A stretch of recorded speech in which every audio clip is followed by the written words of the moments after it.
మాళత్ సురేష్, మహబూబాబాద్ జిల్లా మాది. నేను మలిదశ తెలంగాణ ఉద్యమకారుణ్ణి. వరంగల్, నల్గొండ, ఖమ్మం పట్టభద్రుల నియోజకవర్గంలో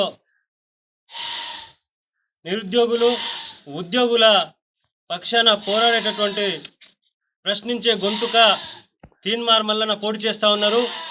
మేమందరం కూడా నిరుద్యోగులు అని, ప్రభుత్వ ప్రైవేటు పాఠశాలలో పనిచేస్తున్నటువంటి ఉపాధ్యాయులు అందరూ కూడా తీన్మార్ మల్లన్నకు మొదటి ప్రాధాన్యత ఓటు వేసి గెలిపించాలని విజ్ఞప్తి చేస్తూ ఉన్నాం. అదేవిధంగా తెలంగాణ రాష్ట్రంలో ఈ శాసన మండలి నుంచి పల్లా రాజేశ్వర రెడ్డి గారిని గెలిపించడం జరిగింది. మమ్మల్ని నడి దారిలోనే వదిలేసి వెళ్ళిపోయినటువంటి పరిస్థితి ఉంది.